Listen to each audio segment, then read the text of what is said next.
Thank you very much, Kelly. Here come the teams under the blue skies and the bright lunchtime sunshine in Kazan. France and Australia walking slowly, determinedly out onto the pitch in what we said our first impression, Dion, when we came here yesterday. This is a proper football stadium. Yeah, it is. You know, we came yesterday, it was completely empty and it felt like it was ready for this game. It's now full, or should I say 80% full, and 70% of the people in here are in yellow jerseys, so the atmosphere is going to be great. I'm hoping the game can match it. The Australians have come in enormous numbers here. We reckon over 10,000 Aussies have come to Kazan to support their team for this opening game as we prepare for the national anthems and first La Marseillaise.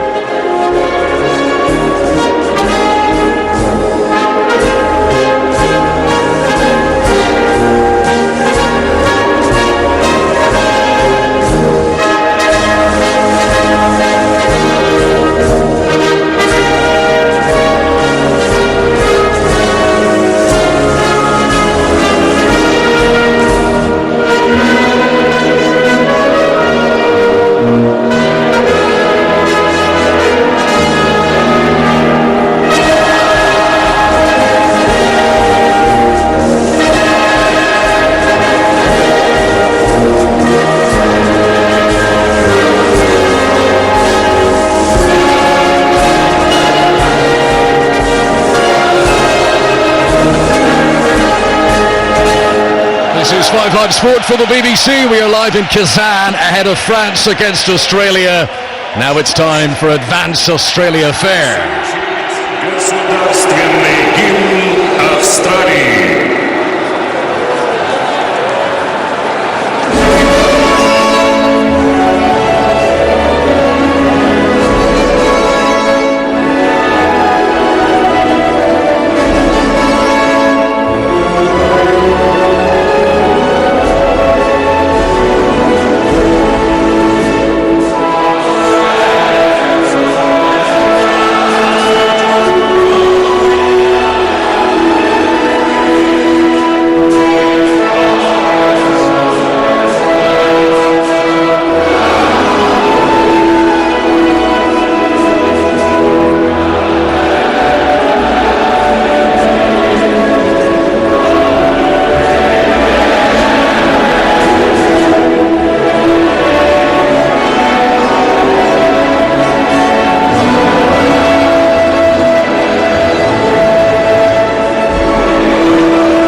Was sung with real gusto by the Aussie fans who've made their way here to Kazan. The enormous flags of the two countries are moved away by the volunteers down on the pitch, and what was all a splash of colour is now the green baize of the playing surface ahead of this game. We've been looking forward to this one, an opportunity to witness one of the World Cup favourites in action.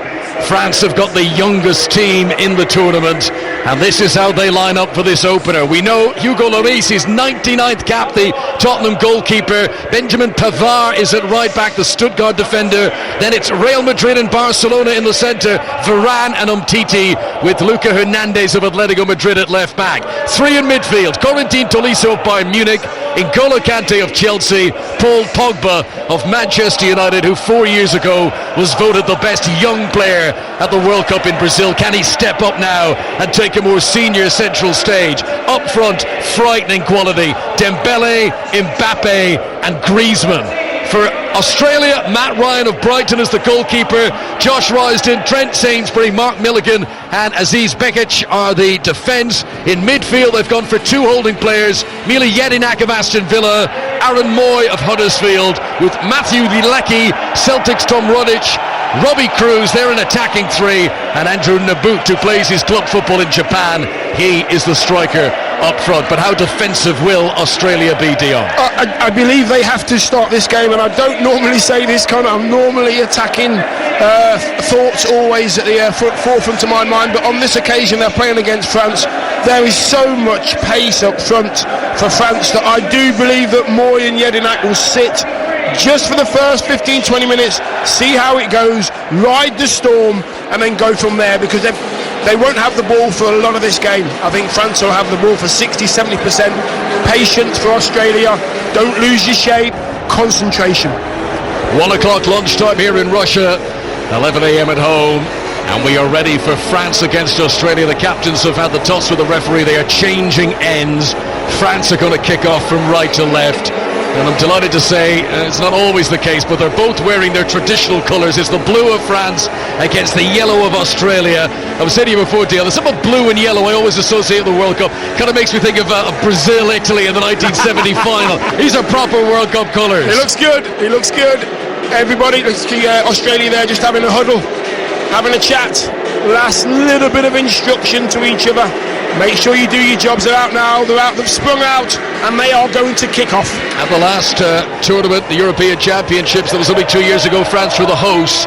Of their 23 players they've selected for this tournament, 14 have never played in a major tournament before. So it just shows over half the squad weren't even involved 2 years ago at the European Championship. That's how young this team is, as we are underway on 5 Live. And don't forget, if you're watching any of the games on BBC One television during the World Cup, if you click the red button there, you will get the choice to listen to our 5 Live commentary, and it's all synced up with the pictures. Steve Barron and Mark Lawrenson are actually sitting just to our right hand side commentating for television, but it can be our little secret. Don't tell them that you've chosen me and Dion for the commentary. What I have noticed, Connor, is they've got some sweets and they're not passing them round, which I'm not happy about.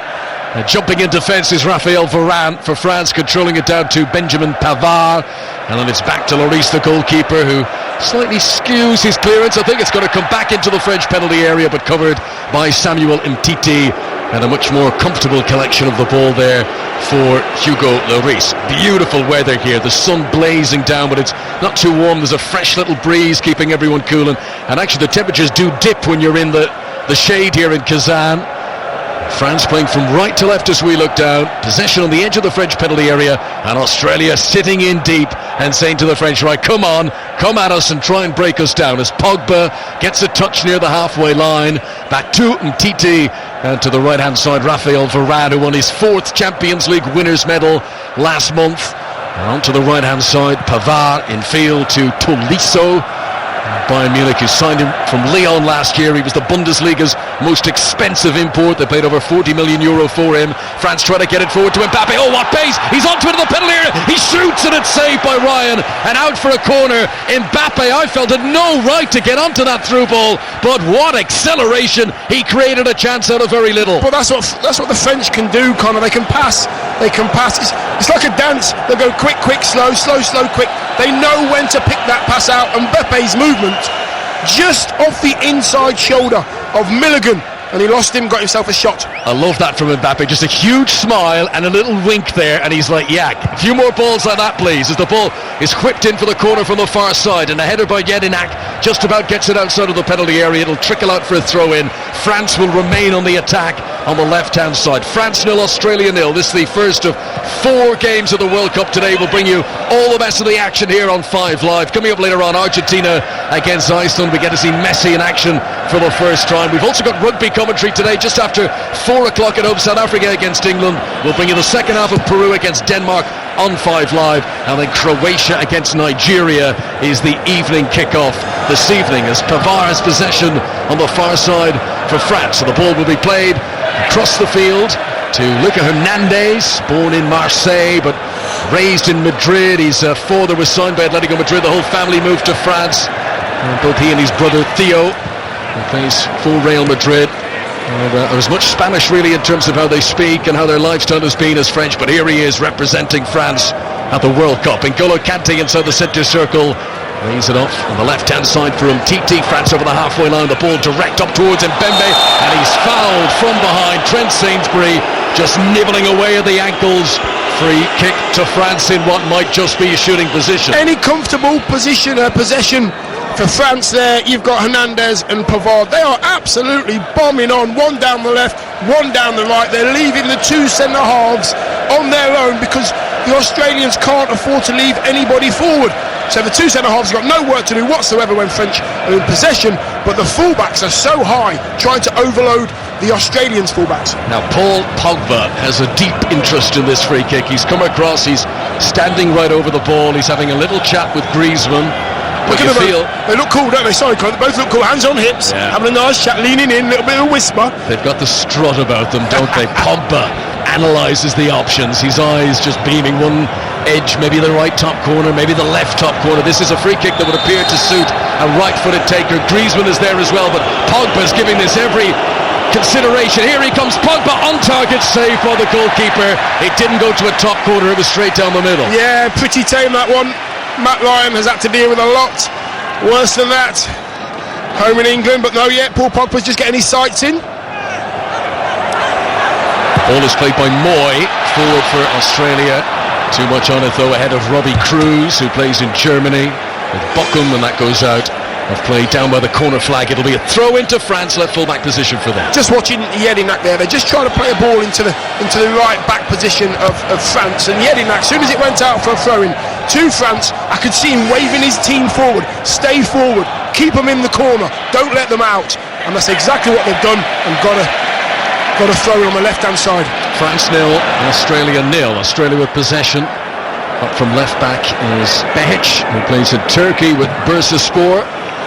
Moy trying a few little shuttle runs, trying to get some space. Griezmann's dropped into midfield to keep tabs on him as well. And for all their attacking flair, there's plenty of muscle in this French team as well. Umtiti and Varane are guys who know how to patrol a defence. As here is Josh Royston on the right-hand side. Tries to come in field of Pogba. Ball into the French penalty area, but Umtiti is well located and clears it away. And there's a lovely flick by Mbappe to release Ousmane Dembele of Barcelona down the left-hand side, tries to return it for Mbappe. Pogba comes to help out. This is Griezmann, hits it. Ryan dives to his left-hand side and makes the save. He was a long way out there, Griezmann. That's his first shot of the World Cup. The man who won the Golden Boot of the Euros. And it wasn't a bad strike at all. I think Dembele could have actually taken on the fullback himself.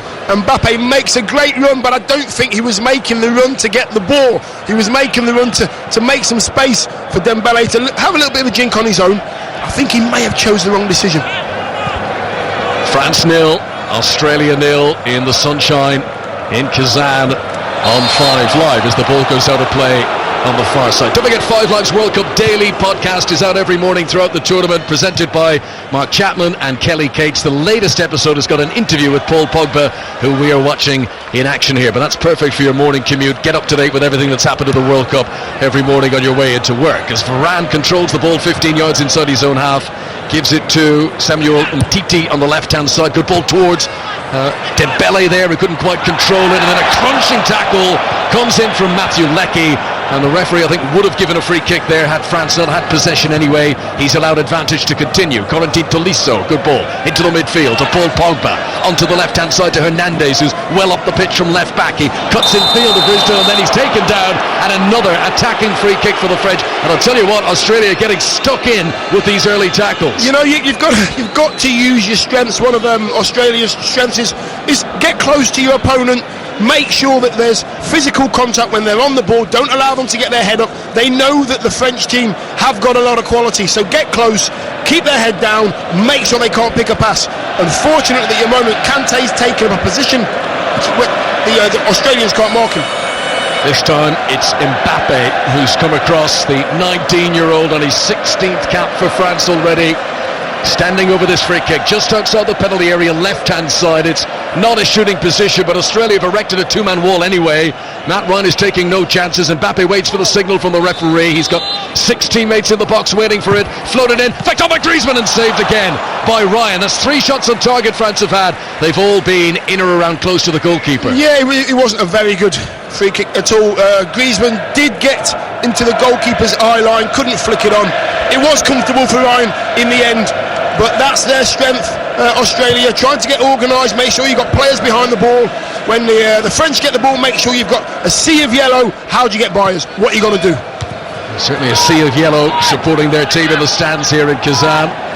Australia have had such a long road to get here to this opening group game for them at the World Cup. In qualifying, they had to play 22 games. That is a record. No team has ever played 22 games to qualify. They had to go through a laborious process with the playoffs and the whole lot. They went to 11 different countries, and you know, when you're travelling from Australia, they are all long-haul flights. It doesn't matter where you're going.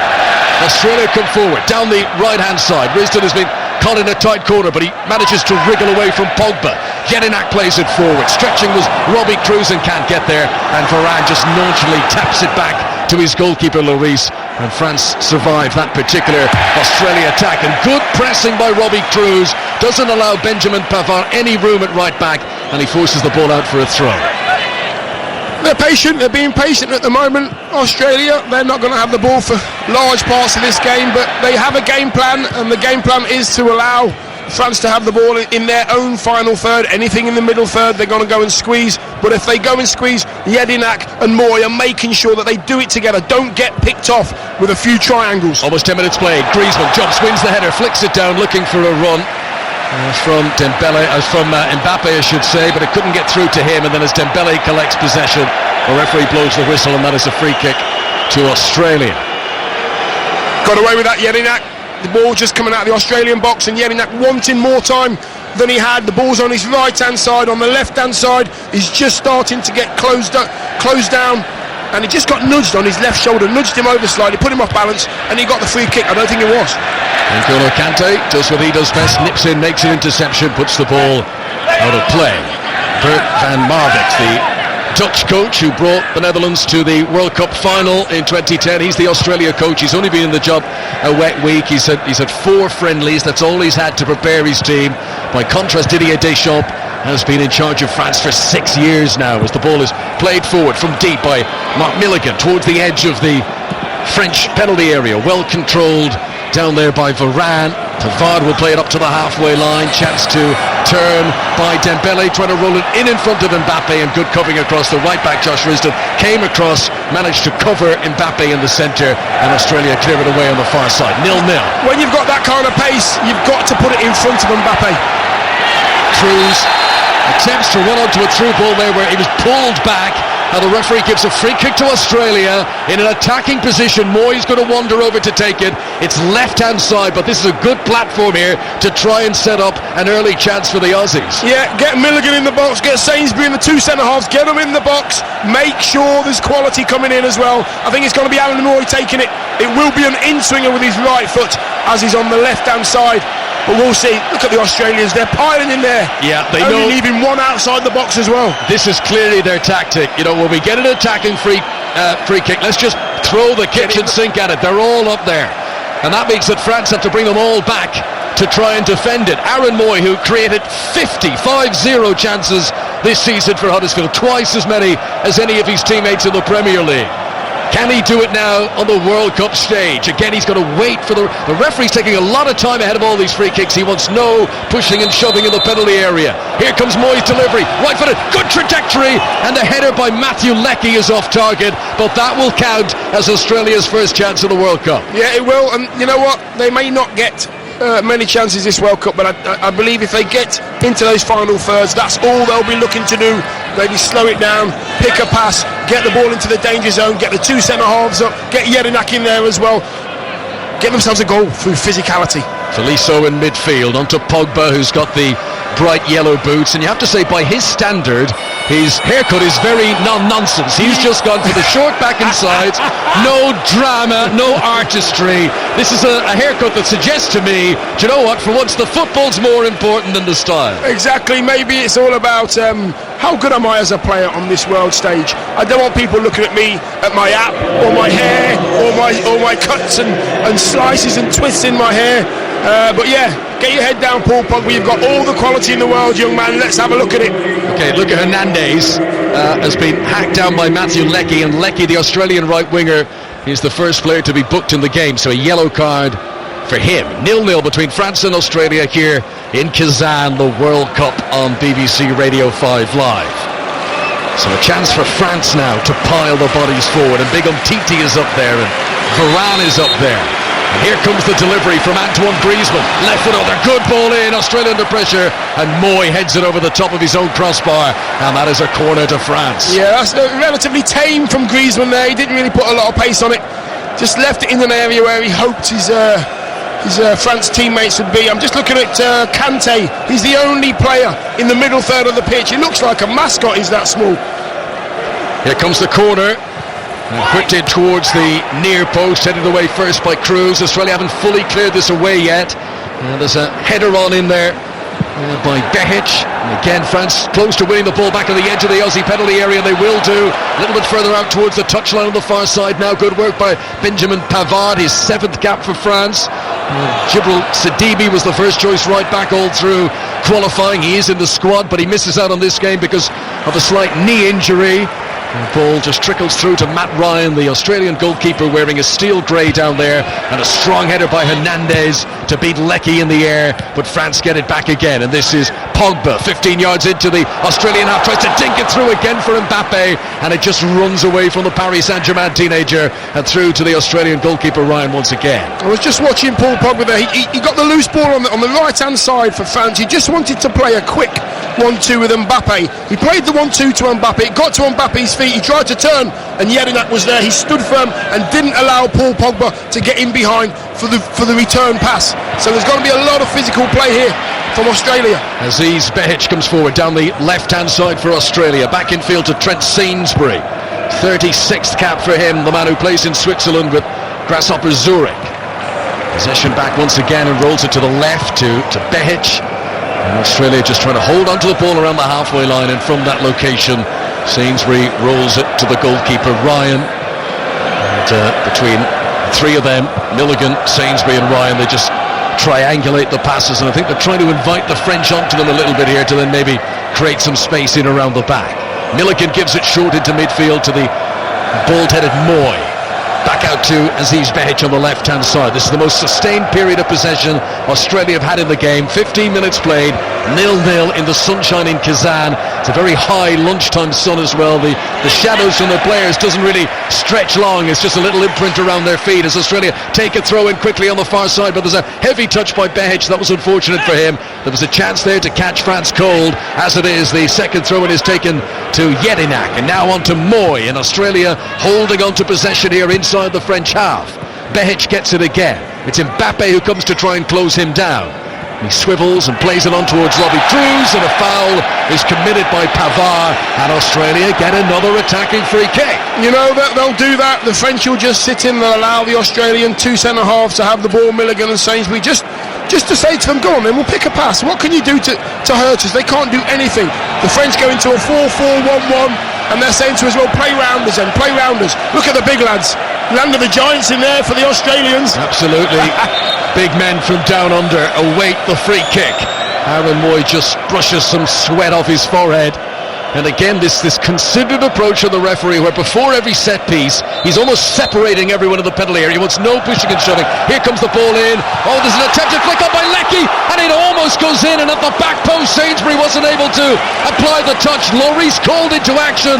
That's the most dangerous attempt from Australia so far. The centre half Sainsbury, it didn't quite come for him. I think a French defender got a flick on it in front of it. That could have been an own goal, you know.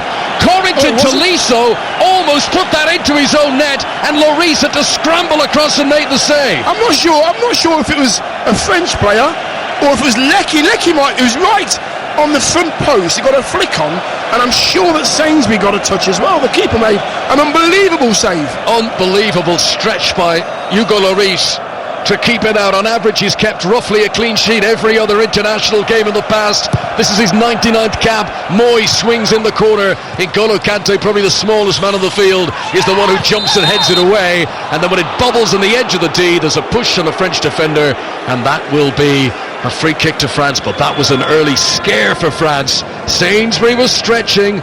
Tolisso didn't know where his touch went. It could have gone anywhere.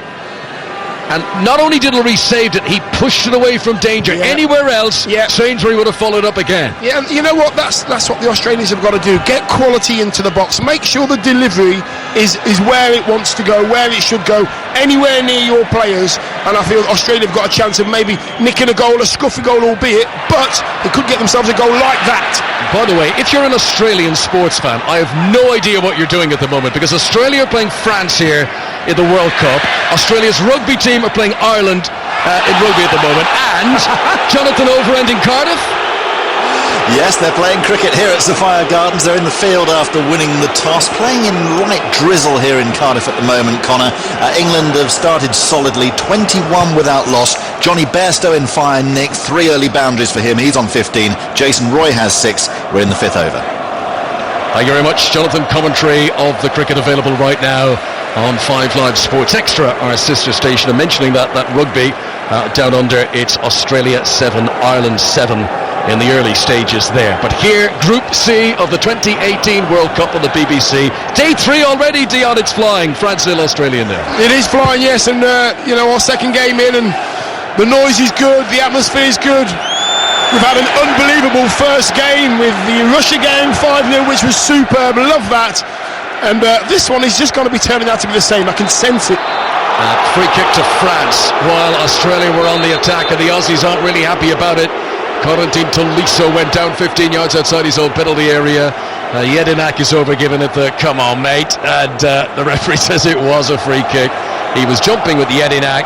I can see why Jedinak is sort of saying, it looks like he raises his arm, but then he pulls them down as he goes in. That's not an elbow. No, there's nothing in that at all. They've both gone for the ball, a little bit of contact. I think you have to sometimes remind professional footballers that football is a contact sport. Absolutely. France with possession inside their own half. If you're just tuning away on 5 Live Sport, maybe you're watching on TV and you've pressed the red button to choose the radio commentary. France had a flurry of early chances, plenty of shots, although pretty much straight at the goalkeeper. And then Australia have had their one big opportunity when Corentin Tolisso could have put it into his own net. Lloris saved it away and made sure that the defender Trent Sainsbury wasn't able to follow up.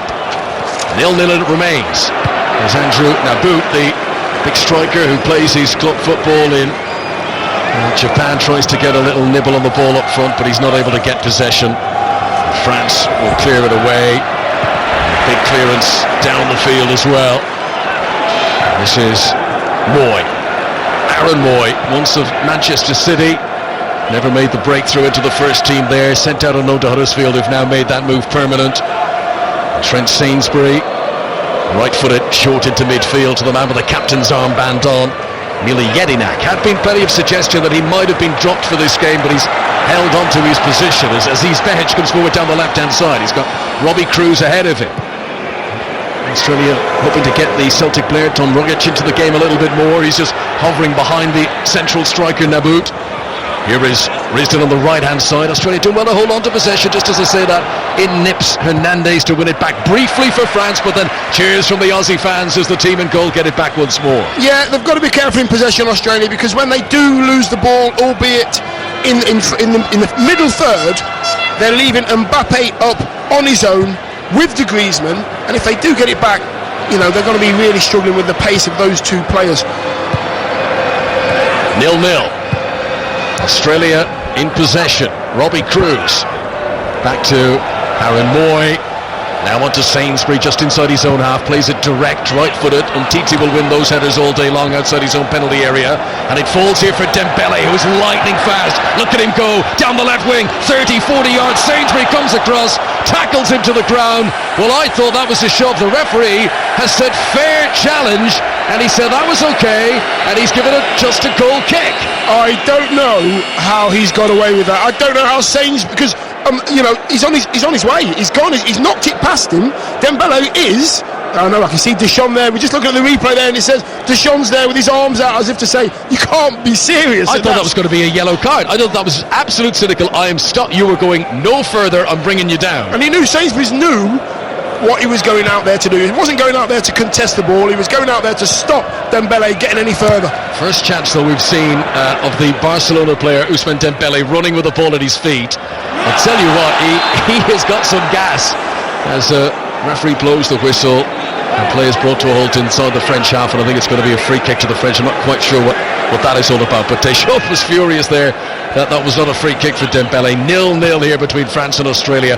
We are midway through the first half already. Varane has possession, 10 yards outside the French half. France playing from right to left as we look down. The blue shirts, white shorts, blue socks, a slightly darker shade of blue than France often have for the big tournaments. I like the shirt though, and Australia beaming under the sunshine in their solid gold. And so Titi gives it to Tolisso in the midfield, and he'll come over the halfway line. 11 men back behind the ball for Australia. Pavard up onto Griezmann. Griezmann has not had many touches in open plays, swung in the odd free kick and corner, and he gets absolutely nowhere there as he's a measly tackle and the ball goes out of play. He hasn't been allowed to get the ball because the Australians are working so hard. As soon as they see the ball going into his feet, they make sure that he's not going to be able to turn, get comfortable on the ball. Small bit of uncertainty there though back from Australia. Trent Sainsbury just scooped the ball in the air on the edge of his own penalty area, but it was well read by Matt Ryan, and the Brighton goalkeeper was able to make the save. Matt Ryan, who had a tricky World Cup 4 years ago. He made a few high-profile mistakes. He was a younger keeper then. He's now become a Premier League highly regarded keeper, and he could be under pressure here as the ball is played by France into the penalty area. Milligan was back defending, and he clears it away on the edge of his own 6-yard box. Robbie Cruz does well to hold onto possession under pressure on the left-hand side, and then Behich completes the clearance high up over the halfway line, but N'Golo Kante inevitably nips in and wins it back for France. And Tolisso's in a tight corner here, and he's under pressure from Rogic. Referee says a push by Rogic, free kick to France. Yeah, a bit of frustration there. I think when the French get the ball and they keep it and they pass and they move and they look good and they look comfortable, the Australians can't afford to give free kicks away, albeit it's not in a dangerous area. But if you're going to have a mindset like that and you're making the same kind of mistake in your own final third, then that could be a danger. Just be patient, get players behind the ball, force the French to really do something special. Here's a stat for you. The last 9 World Cups that France have been at, only twice have they managed to top their group.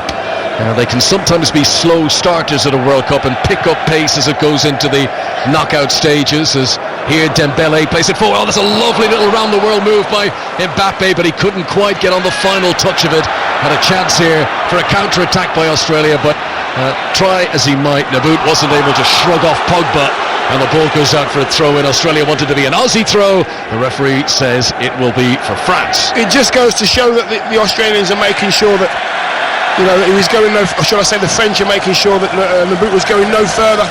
Pogba on one side, Kante closing him down on the other side. He was going down a dark alley, which had Umtiti right at the end of it. So, you know, the Australians are not gambling at all. They're sitting behind and waiting and being patient, which is the right way to do it. And if they get any good free kicks, get it in the box. That's their biggest danger and their biggest way of getting a goal. Remember, England's World Cup starts on Monday against Tunisia. We'll have full commentary here on 5 Live from the BBC. Tomorrow, Germany and Brazil get their World Cup campaigns underway. Today, this is the first of 4 matches. We're watching France-Australia here. It's 0-0 after 26 minutes. Later on, 2 o'clock UK time, it's Argentina against Iceland. Ian Dennis and Pat Nevin, your commentary team for that one. We'll have full commentary from 4 o'clock of the rugby. South Africa against England. And then we'll bring you second half Peru-Denmark with Ian Brown and Michael O'Neill. Croatia-Nigeria is the evening kickoff tonight. You know what? To be here at the World Cup, absolutely amazing. You know, the stadiums are incredible. What I don't like about the stadiums is they sort of, because they're made so well and they look so pretty, none of the sun can get in. So we're always sat in the shade. I put a nice shirt on today, rolled the sleeves up, and I'm still in the shade. Not happy. Dion loves a bit of vitamin D beaming down on top of him. We've got a very futuristic glass sort of roof over our heads. It's keeping us in the shade. It's blazing sunshine down there. A little bit cool here in the shadows, but what a privilege it is to be sitting high up over the halfway line watching this game as Australia win a free kick midway inside the French half, and another chance for Moy here to try and dig it in. Leckie was the player brought down by Pogba. Yeah, just good strength from Leckie, making sure that he was in between the ball and Pogba. Pogba just reaching round, trying to get one of those long legs to poke the ball away, but no, gives a free kick away. Who's on it? Moy. Who's gone up? The 2 centre halves. Yeah, Moy prepares to swing it in. It's right hand side of the field. He's in the shadows, in the cool there. His teammates out in the bright sunshine.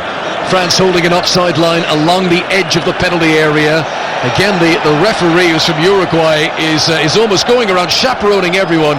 It's like a teenage disco. He's telling the boys and girls to keep apart as he's making sure there is daylight between everyone. Here he comes. Moy into the penalty area. Out comes the goalkeeper. Lloris commands his box very well and gathers that into his chest. Expect him to come and do that all day, Lloris. If the ball's not quite right, if it's not anywhere near where it should be, Lloris, as we well know, is very confident in coming out, taking the pressure off his team, calming it down, and allowing his team to get easy control possession. N'Golo Kante back into the defence. France have it with the Barcelona centre-back Samuel Umtiti. Bright white boots as he plays it left foot and forward, and looking for Antoine Griezmann, who France haven't really got into the game so far. He controls it left-hand side near the corner flag. Hernandez comes, has a great thrust in the support from the left, and Trent Sainsbury inside his penalty area. He took a chance there, he slid in, but he wins the ball in the box, and he still now has the chance to clear it away. Hang on, no, there's a problem, the ball's gone flat. I think Sainsbury there, as he made the tackle, and then he tried to, I think it burst on impact. Let's have a look at this again. If they show it again, the ball actually burst on impact when they tackled, and unfortunately, he's given it back, and what Sainsbury did, he kicked it out and told the ref the ball's gone down, and I didn't think Griezmann was going to give it back anyway. He did. How bizarre. Bit of sportsmanship for Antoine Griezmann, proper order. You know what, I'm watching, there's a Mexican wave attempting to start in the stadium. I've got to say, it's the first time I've seen a Mexican wave go that way. Normally, I've never seen a Mexican wave go from left shoulder to right shoulder. Never, ever. Well, you've just reminded me, 4 years ago, I was doing a game with Pat Nevin. He made that point, and my quick, this does not apply now, obviously, in Russia. My quip at the time was, it's the southern hemisphere. It's like the water going down the plug hole. In the southern hemisphere, it goes the other way. It's an anti-clockwise Mexican wave going around the stadium as Griezmann collects possession of the left-hand side. Deschamps is appealing and shouting something at the referee, but play continues. Neat header in the midfield by Tolisso, and Pogba will encourage Pavard to come over the halfway line now, and he's got a bit of pace on him as well. Support outside from Dembele, from Mbappe at the moment. Dembele's the central striker right now. That's a great run by Mbappe. He's almost into the penalty area. Moy tackles him, and it's taken away by Rogic. Just maybe a little bit too elaborate there from Mbappe, just maybe taking too much time. Now, Griezmann stretches, controls, there's no flag. Griezmann tries to get onto it. Good defending by Mark Milligan. He needed to be alert, he puts it out for a throw. You know, that's great defending from Milligan. If Griezmann gets on the wrong side, maybe could have got his shot off. Stayed strong, the big centre-half. Milligan didn't dive in, and what a great bit of defending. Pogba, a man who's been under such high scrutiny in his Manchester United career. Here he is playing for France, onto Tolisso midway inside the Australian half. Pavard again is up at right back, and he gets possession from Varane once again. There's a good darting run made by Kylian Mbappe out by the corner flag right hand side, and Behic will tackle him. France remain on the attack. They have a throw. France 0, Australia 0 on 5 Live from the BBC.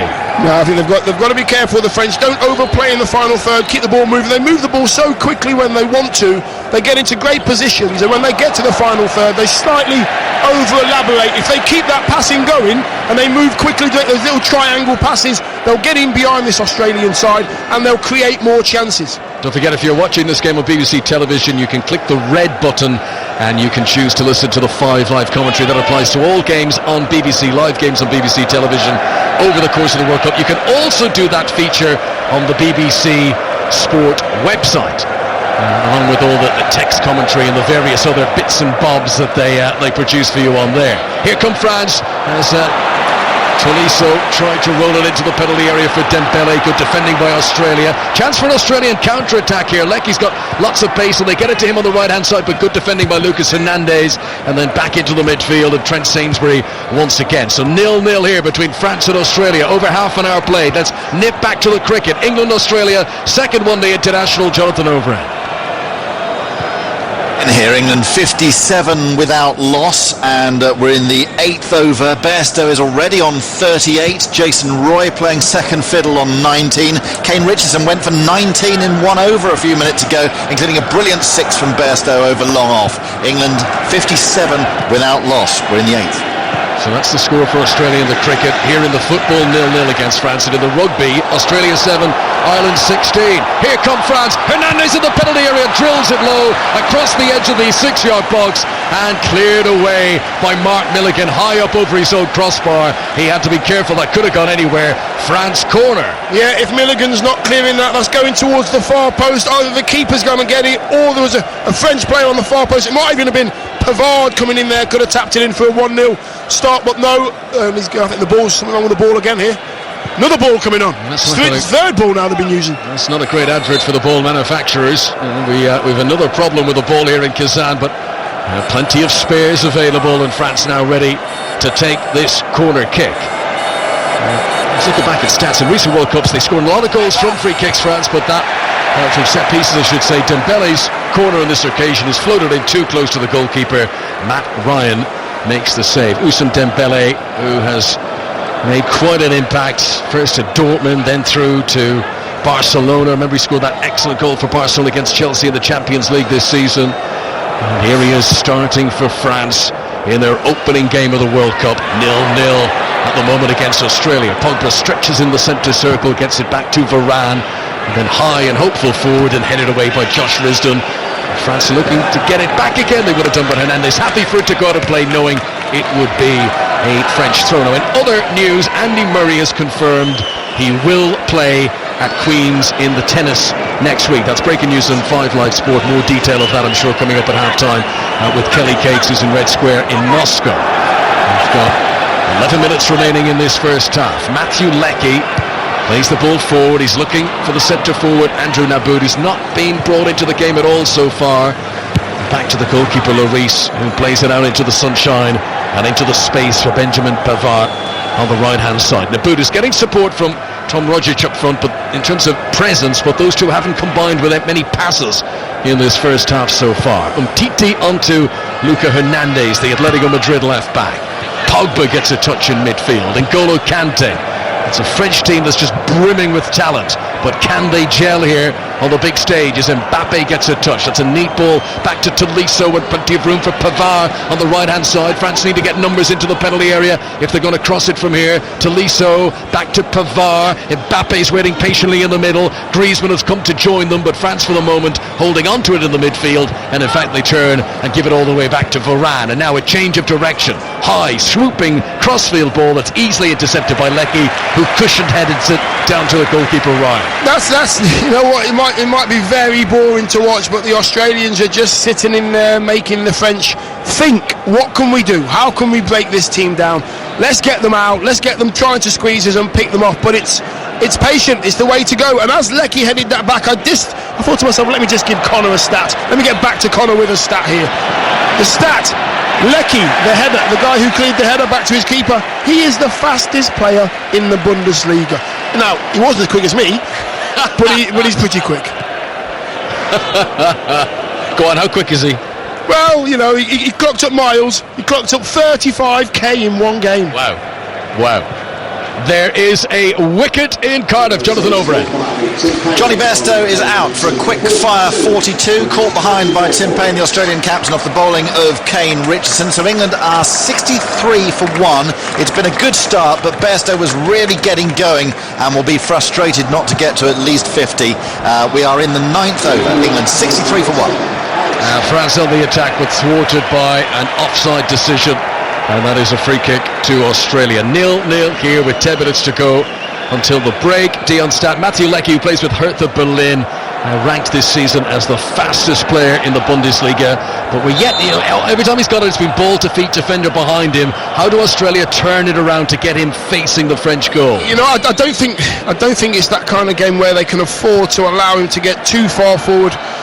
You know, I said about the two fullbacks of France, they're going all the way. They are going all the way. Whereas, you know, you've got Leckie and you've got Cruz, they're not really going gung-ho. They're not going as far forward as the French, because they're wary of leaving the two centre-halves to mark Mbappe and Griezmann, which would be a hard job in itself, 2-on-2. So you've got to have to get back, make sure you've got a 3-on-2 or even a 4-on-2. Stay comfortable when you're out of possession. France 0, Australia 0. 5 Live from the BBC. You can listen to this game on the BBC Sport website as well if you're out and about.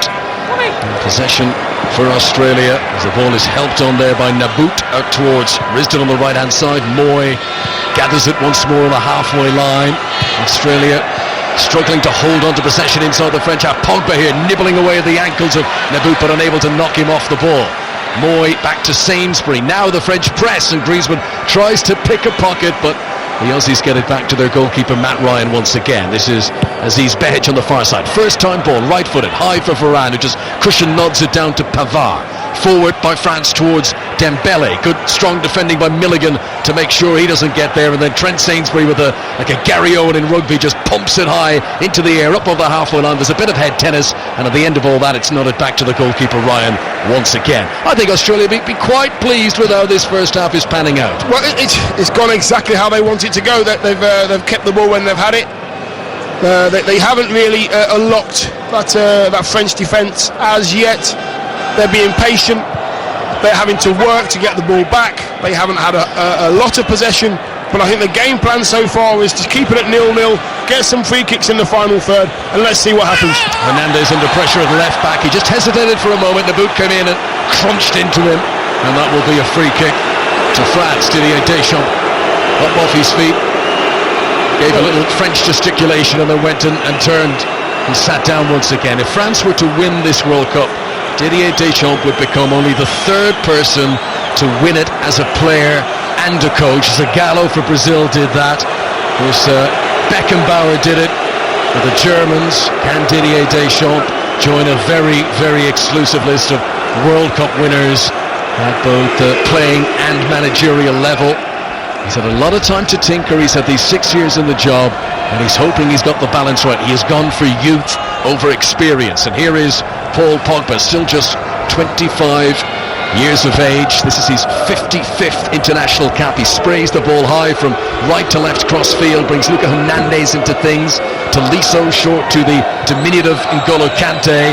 Back to Tolisso and into a bit of space now for Pogba, who turns and faces the Australian goal. That's a terrible pass. That was too fancy from Pogba. He should have just played it simple. He tried to do a little funny body shape as he played the ball, and it got nowhere near Pavard, and easily picked up by Australia, who regained possession in and around the halfway line. 5 minutes to the break, 0-0. Dion Dublin. You know what, Conor? It wasn't fancy from Pogba. The fancy things that Pogba does, he does well. But when he went, it's the basics he's got to get right. That pass was 15 foot. Get it out to the right back, make him go on, make him get across him, but you've got to get the ball there in the first place. Concentration, get the basics right, because he's good at everything else. There was I don't know what it was, and maybe I've been unfair to him. I don't see a replay, but there's something about his body language, not quite a look away pass, but he kind of just swung his hips. Yeah. Just that little bit of unnecessary flash. Just play it, just give it side-footed and get it out there. A little bit of swagger, unnecessary. Just get your side-footed pass, get it out there, nice and firm, keep your team on the attack. But he tries to put a bit of spin on it all. It didn't work. Yeah, a bit too much swagger is right. He's better than that. France 0, Australia 0. Approaching half-time in Kazan. Still not a single cloud in the sky. Well, looking forward to getting out into that once the game is over. We'll have quite the afternoon in Kazan to tune into the other games, including Argentina against Iceland, which kicks off 2 o'clock UK time. Here is Trent Sainsbury at the back for Australia. The bright white boots with his golden Australia jersey. He clears it straight down the centre of the field. Pavard with the header for France, neat and tidy from Dembele there. They keep rotating that front three. It's now Mbappe out on the left wing, Griezmann in the middle, Dembele on the right, but they've exchanged roles quite a lot in this first half as Griezmann tries to control on the edge of the D. Tolisso coming forward. He's challenged late, but the referee says it's fair from Rogic, and Australia are able to clear it away. This much vaunted, much celebrated front three, full of flair, full of pace for France, but so far they've been shackled by the Australian defenders. You know what, that's just good organisation. The Australians are organised, they're rigid. The French look like they've got far superior quality in all departments. They're not being able to apply it at the moment, just through the way this Australian side has been set up, and they'll be really happy with this first half if it stays like this. In the past, at World Cups, Australia have only ever had one win against a European team. They beat Serbia in 2010. Pavard here has picked out a run from Dembele, who tried to sell a little dummy on the far side, but not buying that was the defender Milligan. He stood up, he said, right, you can twist and turn all you want, I'm keeping my eyes on the ball. And Australia able to clear it away, and Umtiti helps it to Hugo Lloris away to our right hand side, who kept 16 clean sheets for Tottenham this season. He's captained France now more often than any other player, Hugo Lloris. They've had quite a few famous captains, the Platinis and Zidanes and Deschamps and all the rest of them down through the years, but Hugo Lloris has captained France more than anyone else. Here is Tolisso, still on his back. Rolls it to his right-hand side to N'Golo Kante, back in field to Paul Pogba. Little drag under the studs. Now he takes it ahead of Griezmann. It's a good ball from Pogba. Good defending by Sainsbury, because Griezmann was ready to pull the trigger there, and the defender made sure it didn't get through to him. Yeah, really good defending. Really good defending, but they're still on the attack, the French. They keep coming. Pavard outside of the right boot, digs it into the edge of the penalty area. Josh Risden is there to clear it away, and I think Australia will be happy to hear that half-time whistle. They're beginning to sit deeper and deeper. They're just clearing their lines, and France coming wave after wave. 90 seconds of normal time remaining in the first half. Yeah, you know what, the two centre-halves are doing really well for Australia. Milligan and Sainsbury, they're making sure that Risden and Behic don't go too far. Stay close to us. Don't allow big gaps between the two centre-halves and the two full-backs. That's when Mbappe, that's when Griezmann come alive. Stay nice and tight as a four. They've done it really well in the first half. 0-0 here in Kazan on a very busy day for Australian sport. In the rugby, Ireland leads 16-14 down under. Commentary of the second one-day international in Cardiff, England against Australia right now on 5 Live Sports Extras. Across from the right-hand side by Dembele, as well gathered by Matt Ryan. And they're showing a lot of nous. They're showing that they're streetwise Australia. They are getting the simple things done right. And this, as the game goes on, is going to get more and more frustrating for the French as they try to figure out how they're going to break Australia down. Yeah, it's difficult for them. It's going to be difficult for them, because when they haven't got the ball, they're all getting behind the ball. When it goes forward, you've got Nabout on his own, and nobody gets close to him. Nabout goes to close down the ball, and Lloris, he's on his own. There's no point.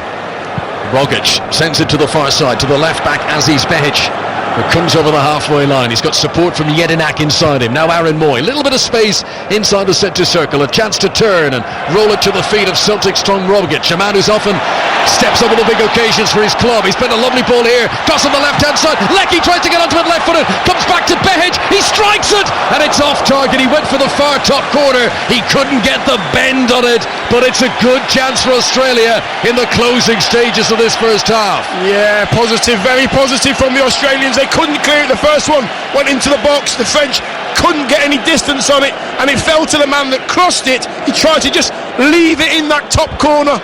It's not on his favoured foot, to be fair, so I think it was on his left foot. Might have been a different outcome, but they've done well, the Australians. 48 hours ago we were in Moscow. We saw a similar position to that. Cheryshov's second goal, he hit it, and again, naturally left-footed. Instead of walloping it right-footed, he had the wherewithal to just switch his feet. He gave it outside of the left boot, and it pings into the top corner. And those little moments of maturity, of thought, can sometimes be the difference between hitting the top corner and just blazing it wide. And you know what, when the ball's coming towards you as well, the ball can sometimes make the decision for you. The ball was bouncing lovely for Cheryshev the other day. Put it in the top corner. This one was a little bit more difficult. I'm making an excuse for him. He should have hit the target. He should have hit the target. France 0, Australia 0. That's the voice of Dion Dublin, the man who certainly knew how to hit the target in his career. France, by the way, play Peru next. That's in Ekaterinburg on Thursday. We'll be there for that one for 5 Live. Their final group game for the French is against Denmark in Moscow next week. But that is the half-time whistle here in Kazan, and Australia are doing what they set out to do. They are containing the French, who've had a few half chances. I wouldn't say any more than that. The lower number of opportunities have been for Australia, but actually they've looked more dangerous with the chances they've had. Lloris had one enormous save to make. Dion. Listen, the Australians, if they can keep doing this, if they can keep frustrating the French, they'll be happy with that. Get the ball down the left-hand side and the right-hand side. Try and force the French to defend crosses. Get free kicks, get corners. That's how they're going to score. The French are looking comfortable. Well, there's no goals, Kelly Cates, here in Kazan, but it's an intriguing game to watch. Come back to us for the second half. France 0, Australia 0. And we are about to get back underway here for the second half. No changes in personnel over half-time. And France this time playing with the sun in their eyes now for the second half. Get us back underway. So the French team with Lloris in goal, the Tottenham keeper and French captain. Pavard is the right back, Varane and Umtiti at the centre, Luca Hernandez at left back, Tolisso, Kante and Pogba in midfield, Dembele, Mbappe and Griezmann up front. For Australia, Matt Ryan, the Brighton goalkeeper, plays behind a back four of Risden, Sainsbury, Milligan and Behic, with Jedinak and Moy as holding midfielders, Leckie right-hand side, Cruz left, Rogic behind Nabout. 0-0 from that first half Can France make the breakthrough in this second period? Or could Australia really put the cat amongst the pigeons, nick a goal of their own and maybe even sit deeper and frustrate the French? I reckon there could be a cat around the corner, Colin. You never know, mate. Those pigeons could be all over the place. If they stay rigid, if they concentrate, you just never know. So France, just as Pogba was about to try a shot from distance, the whistle was blown from the referee, and that will bring them back. And a free kick for Australia. Matt Ryan did very well in the Premier League this season. With Brighton, he'll just step outside his box to take the free kick. As we look at a picture of our screens of the French bench, and boy, they've got a lot of quality down there as well. I mean, Thomas Lemar, who Atletico Madrid have just played a fortune for. Olivier Giroud, who's got a very good international record. The Chelsea striker, they've got players like Blaise Matuidi of Juventus, and Nabil Fekir, who's had that sort of on-off move to Liverpool, being talked about so much this summer. They've got Florian Thauvin, once of Newcastle, where he didn't make an impact, but he's been brilliant for Marseille this season. So there is a lot of quality available for Deschamps should he feel he requires something a bit different now. You know, he'll be thinking to himself, this 15 minutes, let's see how it goes. Can we apply pressure? And then he'll start looking over his shoulder. He'll be looking to himself, right, who's going to make the biggest impact? I'm pretty sure that Giroud's going to be one of those players who'll get a bit of time on the pitch today. Some early stages in the second half. N'Golo Kante gives it on to Paul Pogba, 15 yards outside the Australia penalty area. Tolisso helps it on to the right back, Pavard. Trying to get close to him as Behic manages to turn Pavard away from the penalty area. Tolisso into N'Golo Kante. It's a good turn from Kante. Now he helps it on. Little drag back from Pogba to try and create space for himself. He's just outside the penalty area. Hernandez at left back is up, sends it across, headed away by Mark Milligan, and he got good distance on it as well. And Australia get it well away from their own penalty area, and now they win a free kick. Yeah, never. The ball just came out of the Australians' box, headed it away, went up to Nabutu, tried to hold on to Umtiti, the big centre-half, got close to him, nudged him under the ball. I don't think it was a free kick at all, looking at it again.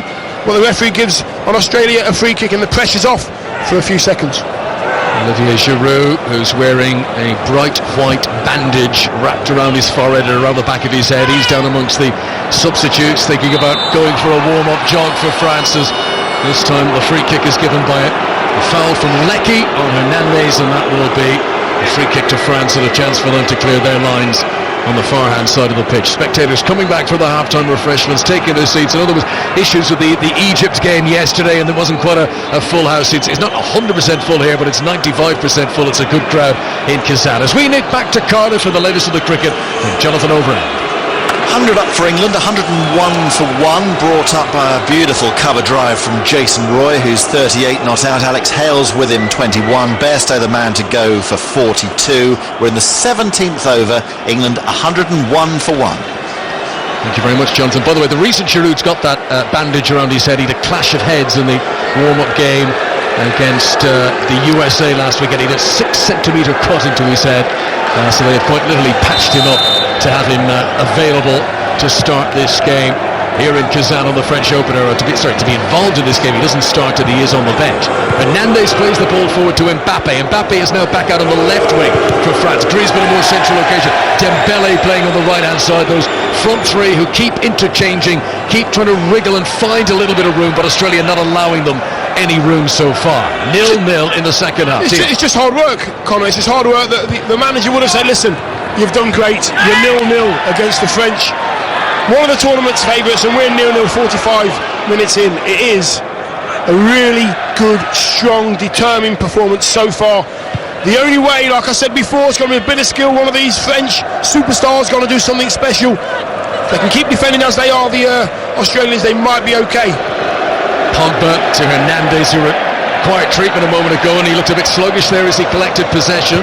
Australia will clear it away. Ball over the top. Cruz is going to try and run after this, but Pavard had a head start on him, and he helps it back to Hugo Lloris just on the edge of the French penalty area. Lloris low along the ground to Samuel Umtiti, the Barcelona defender. Sells a little dummy to Andrew Nabut, swivels around and gives it short to N'Golo Kante, midway inside the French half now, into the centre circle to Bayern Munich's Corentin Tolisso, onto Barcelona's Ousmane Dembele, who turns around Aaron Moy, 10 yards outside the penalty. It's a good ball. Oh, Hernandez, it looked as if the defender Resden was going to head it away, and I think Hernandez checked his run. The header was missed. Hernandez might have been onto that, and he continued the thrust. Got away with that one, because I thought Risden thought he could reach it. It was a great ball in to the marauding fullback who would have got onto it. The ball was okay, he would have got it, he would have controlled it, but Risdon just pulled his leg away. He sort of half dummied it, and it sort of put him off, so he's done well there. This World Cup, they're making the substitutes warm up behind the goal, sort of between the advertising boards and the crowd. A big group of French substitutes have gone to warm up together. They've got these purple bibs on. They look like they're taking part in an aerobics class or something like that. They're all in unison, hopping up and down away to the left of our vision as we look down onto the pitch here at Kazan. Beautiful weather, sunshine and blue skies. The shadows slowly creeping across the pitch as the sun moves. And France helped the ball back to Hugo Lloris, the goalkeeper who, if you weren't with us in the first half, made one very good save to make sure that Tolisso didn't score an own goal as Moy tries to control with an out-swung left boot, and he's helped out in there by Leckie. And then the ball goes out of play, and that will be a throw into Australia, bang on the halfway line. Robbie Cruz takes it quickly into Moy.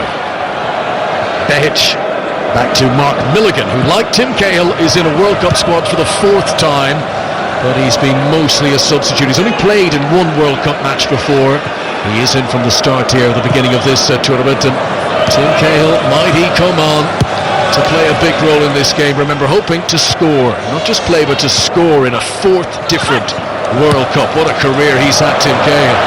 Here comes Matthew Leckie down the right-hand side. Hernandez sticking to him like glue. Leckie, though, has got Risdon in support. Swings it across, it's a chance.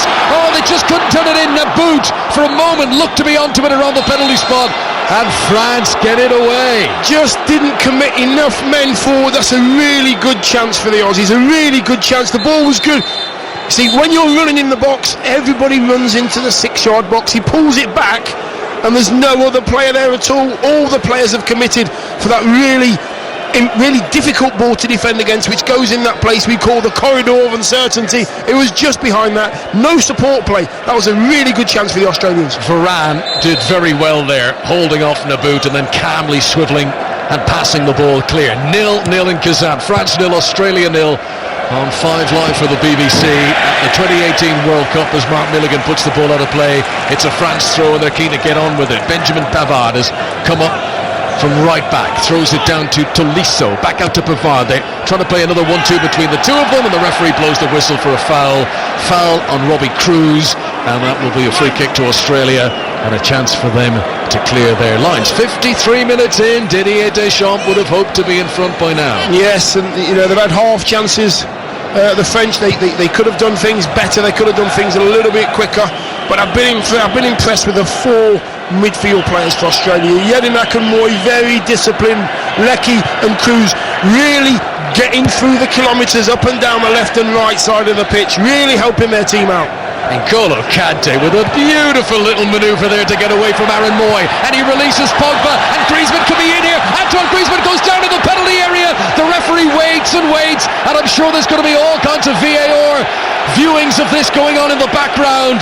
It's no penalty, not initially anyway, as Griezmann went down, but we are getting confirmation in our commentary box that the VAR referee is looking for a potential penalty there. Griezmann was in, he had a touch. Dion, my gut decision there was that his touch was too heavy, and he was waiting, and I don't think he would have got onto it, but then is he fouled? We're going to see a replay here. I think it's a great tackle. I think it's an absolutely bang-on tackle. I think it's by Sainsbury. Just gets his toe there. I think Sainsbury actually kicks the ball onto Griezmann. I think he gets there a millisecond first. Right, now we have a bit of drama here because the referee is coming off the field of play to look at his little VAR screen down on the halfway line. Josh Risdon was the defender. The referee is looking at it, so what this means is that the VAR team, who were there dressed in their shorts and socks as if they were referees on the pitch, they're sitting in a studio in Moscow, and they have decided that that challenge is worth a look from the referee as Griezmann went down in the box. Right, the defender stretches. He doesn't get the ball. He does get the ball, yes. It's a tight one. That's a I think that's a great tackle from Sainsbury. He's had to commit himself. We're looking at a screen here right in front of us from our commentary position. Just to let you know, the crowd here can see. Who's given the penalty? penalty! He's given the penalty! The crowd in the stadium were able to watch that penalty review, to see the replays, to watch the referee looking at his little screen, and this is a bit of VAR drama that we kind of knew was going to happen in the World Cup. My initial reaction in real time was not a penalty. Having seen the replays, Dion, I see why they've given it. It's more convincing in slow motion. A penalty has been awarded by VAR. Antoine Griezmann fouled in the box by Josh Risdon, and it's a penalty to France. I can't see, even I've watched it now, we've got the screen here, I really can't see where the contact has been made in order for Griezmann to go over. Still can't see it, still don't know why the referees give a penalty. Having watched it 3 or 4 times, as well, by the way, Risdon's booked for the challenge. I think that's harsh on the Australians, I really do. So, just short of the hour mark, and a potential changing point in the game. Antoine Griezmann is standing around the penalty spot, and he places the ball any moment now. Matt Ryan, the Australian goalkeeper. Griezmann, the Golden Boot winner at Euro 2016. Can he get his tally underway, or can Matt Ryan make himself an Australian hero? This is 5 Live from the BBC in Kazan. France 0, Australia 0, but a controversial penalty. Griezmann fouled, and now Antoine Griezmann with the chance to get the opening goal of the game. Here he comes, the whistle from the referee, the short run up, the goal! Matt Ryan didn't move. He stood as if he was expecting a little Panenka. It was drilled beyond him. It's France 1, Australia 0, but we haven't heard the last of this. No, not at all. I'd still want to see it again. I'm still not convinced it was a penalty, but it's gone in. They've taken it. Griezmann's pinged it in the back of the net. As you said, the keeper didn't move. He was expecting something elaborate, should I say. The French there, after Griezmann have taken the penalty, scored the penalty, they all actually went towards Griezmann and went into a huddle again. Went into a huddle, had a chat. What they said, I've no idea, but they look as though they mean business. The one thing I'm going to say, and people now are going to go, oh, VAR and it's a mess and all the rest of it. Surely it is better that, rather than a referee just made his decision in the heat of the moment from 20 yards away, they now have had several officials look at this in Moscow. They've had the match referee, Andreas Kuda from Uruguay, look at it again here in the stadium. And after all those subsequent views and angles, they're then making this. Now, you could disagree with them, but at least they are making a very informed decision, rather than the olden days where it's a snapshot from the only position they're in. As here comes Mbappe for France, into the penalty area again. He's trying to come around the defender. There's a dummy in there by Dembele. Griezmann, chance to shoot again, but he can't get a clean shot in. And Australia are mightily relieved that Matt Ryan makes the save. Yeah, in regards to VAR, you're correct. They're looking at it. They're all there in their kit. Have they got their boots on? Have they got their pads on? Have they got their tie-ups on as well? Have they actually put some DP on their legs while they're watching the replays? I certainly hope not. But the French, the tails are up. They're going for it. They look confident now, really confident. Yeah, producer here just showing us a Twitter stream that showed that I think the consensus from the watching public is that should not have been a penalty. I haven't heard anyone yet say, yeah, that is bang on the right decision. Look, my view is I can see why they've given it, but in real time, it looked like the defender had got a touch, and I think that's the key thing. If he hasn't got a touch, it's a penalty. If he does get a touch, you can see why not. But either way, Griezmann has scored. France are up and running. France 1, Australia 0. Yeah, and if you're going off possession stats, then the French deserve to be up, but the Australians, I think, I would need to see it a lot more, but I think they are unlucky to be a goal behind. The quality of the French has always got to rise to the top, but the Australians here have got a free kick in a dangerous position. Griezmann, who had his much vaunted social media video, La Decision. Well, I'll tell you what, La Decision went his way there, and the penalty awarded by the VAR. Griezmann fouled, Griezmann scored. France lead in the World Cup in Kazan. And Australia have worked so hard, it's still got a half an hour to try and get back on level terms. Here comes the free kick. Moy, right-footed into the box. Umtiti missed it. Oh, Jedinak. Well, they're appealing now. There was a handball. Oh, he's pointed to the spot. It's another penalty. Penalty to Australia. And high drama here. How much, Dion Dublin, is that something in the back of the referee referee's head, thinking, oh, I don't know about the other pen. I don't know, do I need to level it up a little bit here? It's almost like he wanted the opportunity. It's a penalty to Australia. You know, I really think that the poor French defending, all the defenders were in the wrong half. The ball from Moy was excellent into that area. And I'm looking at the replay here. I can't see any touch on any hand. Well, it's almost any French player. I'm just wondering, why doesn't the VAR come in now and say, hang on, we've looked at this and I don't see the handball? But the convincing body language of the Australians, about 5 or 6 players went towards the referee, arms up saying penalty, penalty, and they've got it, and Yedinak's put the ball down. So, no VAR this time, but the penalty given, and Mila Jedinak of Aston Villa with a chance to put Australia back on level. The referee has just run right in front of Jedinak, between him and the ball. That's not going to help. Here he comes. Jedinak scores! Sends the goalkeeper the wrong way, and the in excess of 10,000 Australian fans in the stadium go absolutely crazy. Australia, got it to have given away the opening goal, are now right back level, and we've got a game in our hands here. France won, Australia won. You know what, they deserve that, fully deserved, just through energy, organisation, concentration. I think they've been hard done by getting a penalty against them. They get a penalty themselves. I couldn't see where the hand, oh, there's the hand, I'm just looking at it back. It was Umtiti, I'm pretty sure it's Umtiti. He was the first defender going towards his goal. He puts his arm in the air and he deviates the ball. That's why the Australians were so convinced it was a penalty. They deserve to be 1-1. Right, well, if he has handled the ball there, what is he doing? I mean, that's Diego Maradona. You're not going to get away with that. Absolutely ridiculous. I have no idea. We're very lucky here in the commentary position. We've got 2 TVs and we've just seen a big picture of just Umtiti on the screen screaming into the sky as if to say, why did I do that? There were 4 minutes between the goals. Griezmann put France 1 up. Jedinak has made it 1-1. It's all kicking off here. Let's nip to Cardiff quickly. Jonathan Overend. And just moments before that Australia equaliser with you, a second Australian wicket here in the one-dayer. England 117 for 2. Alex Hale's the latest man out, bowled through the gate by Jai Richardson for 26. Roy has 45. Route 4, England 117 for 2. We're in the 18th. And in the rugby, Australia still trail Ireland down under 16 points to 14. But here, I'll tell you what, it is livened up. Talking points left, right and centre, 1-1. And Australia about to make a change, and they're bringing on a new man up front, and Tommy Juric will come on, who plays his club football with Luzern in Switzerland, and he takes the place of Andrew Nabbout, the young, inexperienced striker, who you've got to say hasn't made much of an impact in the game, and now they've got Juric to come on in his place. 35 caps, he knows the game, he's been here before, he's effective. Get him on the pitch, let's see what they can do. So listen, I think it's a positive move.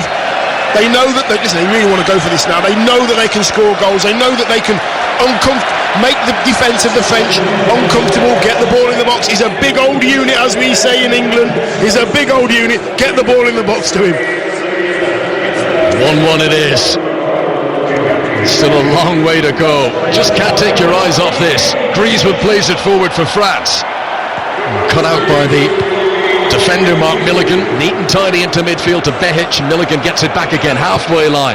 That's just such an instant bounce as they were feeling low, as their mood is plummeting. Bang, that penalty, and suddenly the Aussies are back on their feet and feeling good about it again. You know what, if the game goes 10 minutes, 15 minutes at 1-1 to the French, then they become more and more buoyant, they become more and more confident.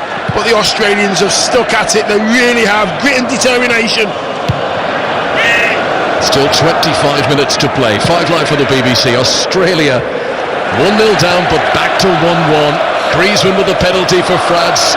Jedinak with the penalty for Australia, and who knows where this game is going to go now. And you know what? I'm looking around the stadium and I can see there's 4 or 5 pockets of 2, 3, 4,000 yellow shirts, and they're all bouncing among the still supporters of the French. You can see these pockets of yellow shirts really enjoying themselves over in the sun opposite us, waving their scarves above their head. They're absolutely loving it. And you know what, Connor? I think they're actually believing as well. Yeah, all the cliched tunes were coming out before the game, the waltzing Matilda, and I come from a land down under, and the whole lot was being belted out, and the Aussie fans were thoroughly enjoying themselves. And they would have taken this before the game. If they were told with 65 minutes played it would be 1-1, I'm sure every Aussie fan here would have taken that in Kazan. Free kick right up against the touchline for a foul on Robbie Cruz, and that is a free kick to Australia. And their coach, Bert van Marwijk, who is in charge of a competitive game for the first time in charge of Australia. He looks on approvingly at what's going on here. So, free kick taken by the defender Milligan. Oh, and TT, stooping header on the edge of his own penalty area, is not very convincing there. Australia collect possession. Behic has it, crossing position on the left-hand side. He's got Juric waiting in the centre. He's got Cruz with him closer. This is Aaron Moy in a more central midfield location. Good turn by Behic. Now to Cruz. Back to Behic. They're in here. If he can cross it, an excellent recovery. Good tackle, Benjamin Pavard. France needed that. It goes out for a throw. Australia remain on the attack. 1-1. Yeah, some really, really good play down the left-hand side by the Australians, trying to get them in. Cruz trying to put him back in again. Leckie trying to get in there. Just couldn't get his cross in. Good defending by the French, but the Australians are coming wave after wave trying to get this second goal. Leckie stretching for the ball, challenged by Hernandez. Hernandez comes in for another nibble, and Leckie's forced into his own half, but it's a weak back pass, and Mbappe was almost onto it, and Ryan, the goalkeeper, had to come nearly 20 yards outside his penalty area there, and he got there a fraction of a second ahead of Mbappe. And that was a hearts in mouths moment for Australia. They get away with it. Yeah, they do. I actually thought that Mbappe was going to get on the end of that one. Short back pass, but Ryan's starting position was absolutely bang on.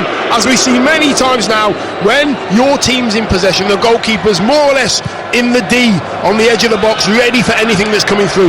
Here come France. Varane, the Real Madrid central defender, out from the back through Stuttgart's Pavard.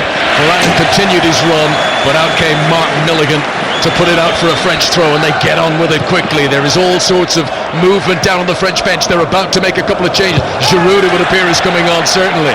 As Australia clear it away, bangs it out, and here comes Olivier Giroud with that very obvious white strapping around his head, and it's going to be a double change as well. Giroud will come on, and so too Nabil Fekir, the man who's been linked with that move to Liverpool, which seemed to be certainly on and seems to have cooled a little bit again. But double change, and you can see what Deschamps is thinking here. They need there's nothing wrong with the players who are up front, but they need something different now. Yeah, they'll have to find another way of breaking down this Australian defence, because at the moment, at times they're going into a 5, making it really difficult, saying to the French, listen, if you want to score, you're going to go down the sides of us, because we're making the centre of the pitch very tight.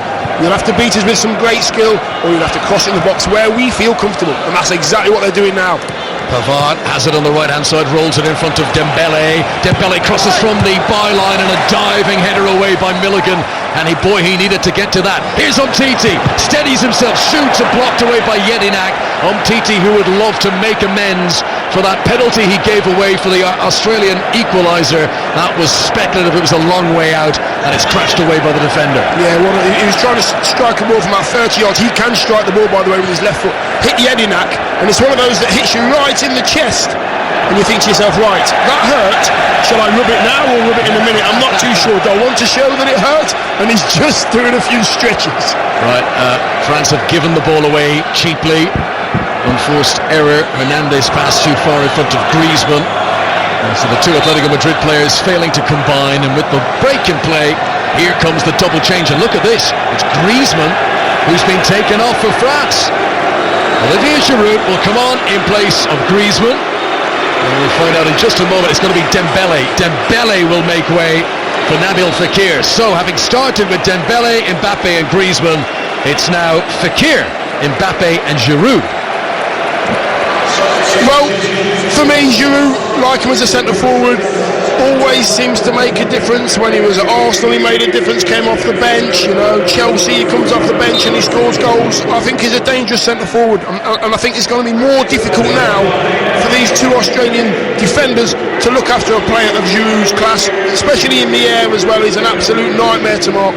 Now, apart from corners, I don't think France played a single high ball into the penalty area in this game so far. Does Giroud introduction mean they're going to start doing that, do you think? I think it's just another option for them. They'll still try and play their beautiful game, but when it needs to go in the box, they can get some decent crosses in the box, and they know they'll have a presence in there as well, just to make it uncomfortable. N'Golo Kante snuffing out a bit of danger there with another very important interception, just as Australia might have had a counter-attack. Here is Pogba, being held up by Tom Rogic, quite literally held up. The referee blows his whistle, and that will be a free kick to the French as Australia prepare to make a change. Celtic's Tom Rogic is about to go off, and Jackson Irvine of Hull City will come on to play in the World Cup here, his 20th cap. 1-1 between France and Australia with 20 minutes to play. Rogic walks off slowly. Every second counts now for Australia. Yeah, let's keep them seconds in the back. If we can stick like this at 1-1, I think it'd be an amazing result. The French do not want this to stay as it is. The Australians would love it, but the Australians in the back of their mind think to themselves, if this stays at 1-1 for as close to the end of the game as possible, we still have got a chance of nicking all the points. But just concentrate, lads. They've got a lot of quality, the French, and if you allow them to play, they'll possibly nick another goal. We've still got a quarter of this match to go. Rogic gets a high five from his coach, and Barvik. Pogba plays the ball forward, looking for Olivier Giroud, looking for his first touch, just skims away from him and goes out for a goal kick. But immediately the indication, it's going to be a corner. I meant to say goal kick there. It's going to be a corner. Yeah. And I think the assistant has changed the referee's mind, or certainly there was a hesitation about it. Yeah, it did look like it had come off Giroud, but great defending. Just took it off Giroud's chest. So here we go. Corner swung in. Comes for the fullback Pavard, who tried to give it the sensational volley, and it's a defender's shot, and it careers way too high, and all the wolf whistles from the Aussie fans. It was a glorious leap. It was high-kicking kung fu, but the shot was ugly. Oh, it was pretty. It was pretty. It was more of a conversion than a strike-on goal, I've got to say. To his defence, let me come to his defence now, let me tell you. The way he tried to strike the ball is the correct way to try and get a bit of dip and a bit of pace on it, but he didn't quite execute it. Here we go, Colin. Yeah, here's the ball into the penalty area. Fekir controlling it for France, who are playing from left to right as we look down. Tolisso back to Fekir. He's looking to make an impact since coming on. He's a tricky player, but he's run into trouble here. But Alan Moy will pick up possession for Australia. Chance of a counter-attack. Rolls it in front of Cruz, who didn't have the pace there. He looked leggy. And Pavard, who had just blazed that shot over down the other end, makes the tackle and puts it out for an Australia throw. I thought Moy there just could have held on to the ball just for another second, just to give Cruz that little bit more time to get into a position where he wanted the ball to be. Just not quite right, the two of them there. And you're right, he looked a little bit leggy, Cruz. He's been doing that all game, all the way through till now, up and down the left-hand side, trying to create chances. Latest in the rugby, Ireland lead 23-14 now against Australia's rugby team. We're watching the football team here. The cricket side are in action in Cardiff. You can imagine a few Aussie sports supporters with 3 screens, phones, tablets, whatever they have, trying to keep track of everything that's happening today. We've got 17 minutes to play in Kazan. They've been 1-0 down in this game, Australia, but they have bounced back, and it's 1-1 at the moment. Here is Milligan to the near touchline to pick out the left back, Aziz Behich. Jackson Irvine, the man who came on last season, was played for Burton Albion, where he scored 10 goals. Here he is now playing at the World Cup against one of the tournament favourites, France, as Jedinak gives it out to the far side, cleared away by Josh Rizzo, the man whose tackle gave away the controversial penalty, which was given by VAR. If you weren't tuned our way at the time, it was play on at the time, and then the men in the tracksuits and the jerseys wearing their shorts in the studio in Moscow decided to call the referee over to have another look, and after much deliberation they gave the penalty, which was scored by Griezmann. But Jedinak scored a penalty of its own, and 1-1 it is, as here comes Fekir. He's got a bit of room on the left-hand side. Giroud wants it played in early. Terrible ball from Fekir. Mbappe hadn't made a run. Fekir played it in front of him. It's easy pickings for Matt Ryan. Yeah, there was a long ball. Mbappe started to go forward. He started to make the run into where the ball went, and then he held his run back. Should have just stayed a little bit calm and waited for another option to apply. Australia play it out from the back. Mark Milligan onto Behic. He's in Turkey with Bursaspor. Back into Milligan once again, and France now know they have to press. They need the ball. They are running out of time to go and get a winner here. Sainsbury onto the right back Risdon, who's given it away in the midfield. Here is Paul Pogba, who we've not seen much to sparkle the World Cup yet from Pogba. And as he tries to play it forward, it's interception. The ball goes out for a throw into France on the far side. Yeah, he's had a lot of the ball. Pogba hasn't really set the world alight as yet. Some nice little touches, some nice little 1-2s. But I believe, I'm looking at Hernandez now, left back for France, looks tired, looks a little bit leggy. And I'm thinking to myself, if you can get that combination of Leckie and Risdon just starting to hit it off down the left-hand side, they might start to get a little bit of an overlap. Toliso's got to be booked here. Yes, he is. Australia were away on a counter-attack. Jackson Irvine and Tolisso, as soon as he made the tackle, he raised his arms in the air. He said, yeah, I know. I took him down. I've taken one for the team. A yellow card. Yeah, he had to get a yellow there. Pretty obvious, that one. You're not going anywhere. Come here, I'm never going to reach you, so I'll tell you what I'll do, I'll just trip you up. Blatant, absolutely blatant tripping. Tommy Juric, free kick, it's well away from the penalty area. He knew it wouldn't be a red. He could take the yellow. Free kick to Australia. Quarter of an hour remaining in the sunshine in Kazan. Aaron Moy, whose deliveries have been good so far. Hope that's not the curse of the commentators. He stands over this free kick. Now, can he drill this in and find a teammate? Hugo Lloris standing in his 6-yard box. The other French defenders are all a couple of steps outside the penalty area, and they've played it short, and Risdon with a chance to cross, and an excellent recovery by Luca Hernandez, and he blocks it out for a throw. That was a good, clever free kick. Yeah, I don't know how the French couldn't see that. It was so obvious that he was going to just drop it into his fullback's path for a nice, easy cross from a better position that Moy had the free kick in. Very, very sloppy defending from the French. Jackson Irvine controls down by the corner flag, but he'd very little pitch to manoeuvre with there, and he's challenged and the ball goes out for a French throw, and they take it short, and Pogba's going to lose it here, and Pogba struggles to get it back, and Moy picks his pocket a second time, and the Aussie fans enjoy that. It's played in towards Tommy Juric on the edge of the penalty. Moy gets involved again, and it's Tolisso this time who tackles him and clears it high and long, and up to Giroud, who crumples down in a heap and shrugs and roars at the referee, who's certainly not convinced, and the ball is eventually hammered away by Australia, and it goes out of play on the far side, and Blaise Matuidi is about to be the third substitution to come on for the French, and he takes the place of Tolisso, who had just been booked. Yeah, he normally comes on Giroud and normally gets the better of the two centre-halves, which is what I alluded to earlier, but he is going to be playing against two centre-halves, Milligan and Sainsbury, who have really done well and really concentrated all the way through this game. They're battlers, they're competitors, and Giroud there's trying to bring the ball down. It was a proper scrap. He came off second best on this occasion, but they've got to stay together as a pair. Don't leave any gaps, don't get tired. Blaise Matuidi's a good player, 9 international goals in the past. Plays with Juventus, scored in the last World Cup against Switzerland. Can he give France the little thrust that they're needing here? The only goal they've scored in the game, a controversial VAR penalty scored by Antoine Griezmann as Varane jumps on the halfway line, heads it down for Pavard, manages to hook it forward but out of play.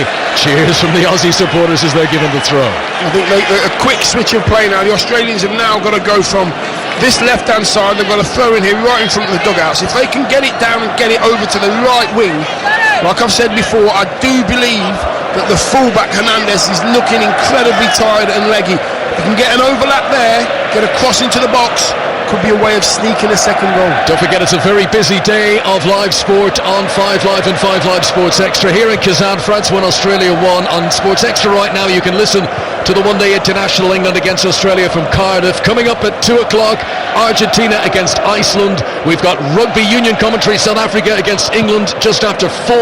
We'll have the second half of Peru-Denmark off the back of that. And then this evening, 8 p.m, Croatia against Nigeria. And we'll be bringing that to you live here on 5 Live Sport. Just over 10 minutes of normal time to go, and France is still being held at 1-1 by an Australian team who you sense are enjoying this game more than the French. The French look frustrated, the Aussies look like, well, this could be a scoreline that will be seen as a very much a bonus, as a little 1-2 is played between Mbappe and Giroud, and Mbappe tries to flick it back in again, and Jedinak does well. Good covering, edge of the penalty area, swivels and clears it away. Yeah, that's what the Australian wants. The Australians want them to try and go through the middle where all the yellow shirts are. Mbappe onto Giroud, he's beginning to find his range. Pogba tries to get in here, Pogba looks over the top, and it hit the crossbar, it came down, and I think that's over the line. Pogba with arms raised, celebrates, it is a goal! It hit the crossbar from Pogba, it bounced on the line, it came back up again. It was like that famous England goal in the 1966 World Cup final, but this one stands. Pogba has got his goal of the World Cup. France have got themselves in front once again. France 2, Australia 1. We are now looking at the replay. Oh, you know what's happened? The ball's gone into Olivier Giroud.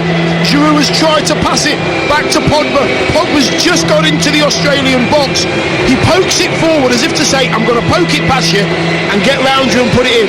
But he actually, it is a goal, I'm just seeing it bounces over the line. It actually comes off the Australian defender and loops over the goalkeeper's head, very much like Paul Parker back in the day. Absolutely. Behic, the last touch came off him. Pogba, of course, will claim it, but that was an important, crucial deflection. Wrong foot of the goal. They're still unlucky, Australia, the way it hits the crossbar, comes down over the line, bounces back out again, but the goal stands. 2-1 France, 9 minutes to go. Yeah, I did say it's going to be either a really good bit of skill or a bit of luck, and they've got a bit of luck here, the French. Here on the halfway line for Australia, Matthew Leckie tries to come forward, edges it on. The shot from Pogba was going on target anyway, so whenever that happens and there's a deflection, it'll always be given to the guy who struck the ball, but he is very grateful of that deflection from Aziz Behic. Pogba's goal to add to Griezmann's opener.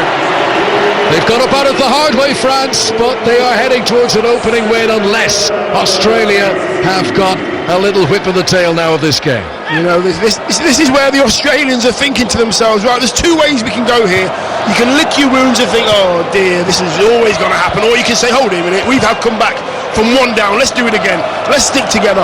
Let's have a huddle. Let's make sure that we give this French team a really hard last 10 minutes. Make it hard for them. That's the voice of Dion Dublin watching this game with us here live in Kazan. Here they come again, the French.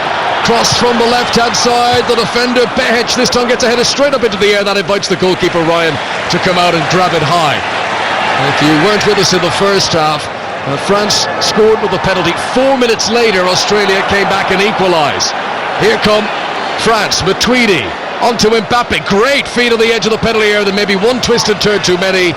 Behic gets it back here and he should be able to clear, but Giroud is strong and muscular and he wins it back again for the France. We'll go for an update to Cardiff and the latest on the cricket with Jonathan Overend.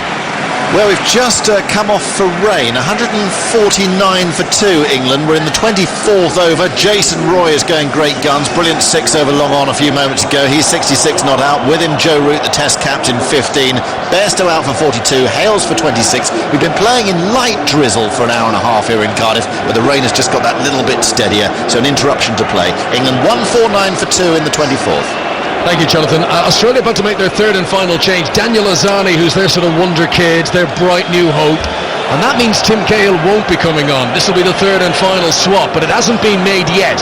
Fekir prepares to take the French corner.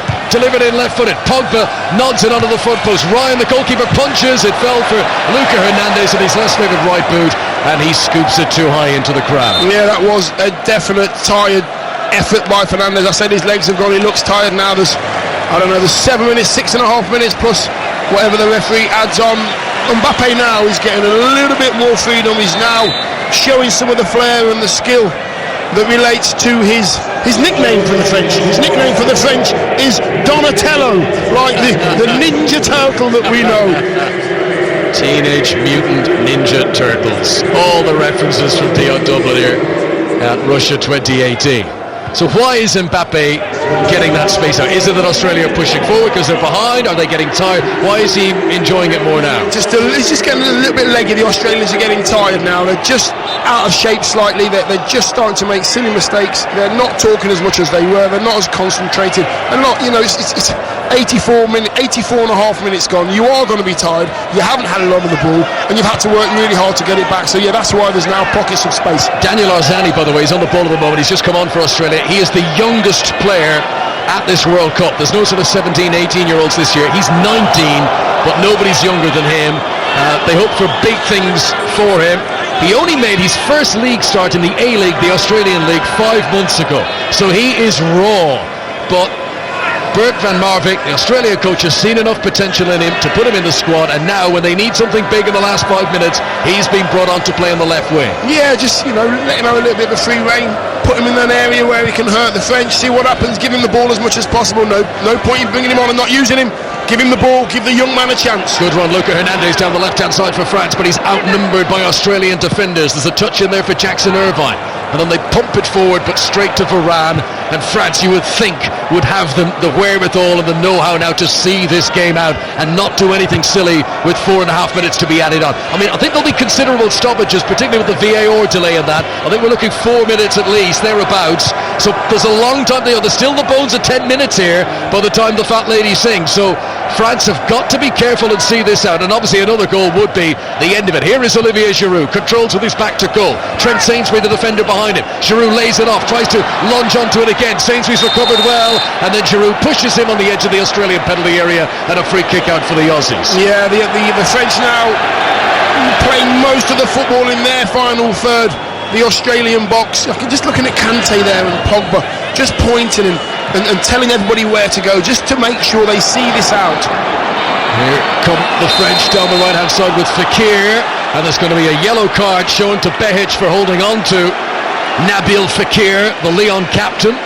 And a free kick to France on the edge of the penalty area. Deschamps will love this, his team keeping Australia pinned back as the clock ticks on. 4.5 minutes of normal time to go. I can't see the centre-halves. I think one centre-half's gone forward. I think Varane's gone forward, I think, for the French. Umtiti's just making his way into the box. He's having a chat with Kante as if to say, shall I go or shall I not? There he goes. Kante's just saying, sit there for me. Let's just keep it nice and tight. Fekir stands over the free kick just outside the penalty area. One step outside the penalty area, right on the corner angle of it. Right hand side as France come forward. Giroud with his heavily strapped forehead waits for it in the middle. Just looking at the angle, I wouldn't even be surprised if Fekir had a snap at this. I mean, why not drill it in? Could hit off anyone and cause trouble for Matt Ryan, the Australian goalkeeper. Clock ticks on. We've got less than 3 minutes of normal time to go here. They've taken a long time over this free kick, France. Fekir, the substitute, it's not him who's delaying it. The referee has been so pedantic with these free kicks. He waits and waits and waits. Now he blows the whistle. Now Fekir does drill it. It was a shot towards goal. The two-man wall does its job, and it's cleared away by Australia. Yeah, that's what it's there for. The two-man wall, it might not look like it's doing much, but it just stops the person that's taking the kick thinking, hold it a minute, I might be able to sneak it in that near post. It just makes them do something they don't want to do. Put it into an area where the defending team should be strong. Here is Fekir, down by the byline, right hand side as France come forward. Support from Paul Pogba. They're just trying to hold it up in a neutral area here, but good work by Jedinak. He actually Pogba was defending the ball against the touchline with his legs spread. Jedinak put his foot in between Pogba's legs and dragged the ball. That was a lovely little movement there, but Australia don't hold on to the ball for long. Yeah, listen, he's a big, strong lad, Pogba, but you can't hold off the Australians, especially if one of them is Jedinak.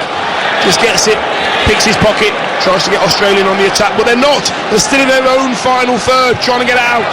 2 minutes of normal time to go. Matt Ryan clears from deep. Big press by Giroud to put pressure on him. High risk chest down by Risdon, and I said high risk because he loses the ball. Mbappe encourages Matuidi forward here. Chance across on the left hand side. Moy deflects it, but deflects it into the arms of the goalkeeper, who immediately bowls it out underarm. And Australia need to get it down the other end. Risdon pumps it forward. The defender is Lucas Hernandez. His header falls for Jackson Irvine, the Hull City player. N'Golo Kante, now that is what he is all about. Nips in, wins the ball, comes away with a little shuffle around Moy, plays it forward to Mbappe. Oh, the goalkeeper's stranded here. Mbappe has it. Ryan is out of his goal. This is so dangerous. The cross comes in. Fekir, open goal. Pogba can't shoot, and Australia get it back again. High drama late on. Now the counter-attack. Ball pumped in front of Lecky. We heard from Dion's stats earlier on how fast he is, but he can't get there ahead of Lloris. And France clear it away. It's a high-octane finish to the game in Kazan. Yeah, they had a great chance just to pull the trigger. The French, the Australian goalkeepers, harrying Mbappe, trying to make him make a decision, but he doesn't. Pogba just wanted just that second too much on the edge of the box. That's exactly what I thought. He didn't just put laces through it. He wanted more time, and he didn't have that time. It's still France 2, Australia 1. We have seconds remaining of normal time. The fourth official will very shortly raise his board and tell us what's to be added on as Trent Sainsbury goes on a careering run from centre half. They get into the penalty area. Lucas Hernandez, who's having a good game at left back, briefly intercepts, but it falls to Moy, and it's crossed in, and a header up and away. Good strong header there by Varane. France haven't fully cleared their lines, but they will do now. Off Hernandez, who hits the deck. Referee says that's a foul. Free kick to France, and I bet you they'll take 2 minutes overtaking this. Yeah, it was just a little bit messy from the French there, trying to get out, looking panicked, not as cool as you would expect. Hernandez getting the free kick in the end. He actually heads the ball away, and then he gets clattered by an Australian there on the right-hand side. He's just inside his box.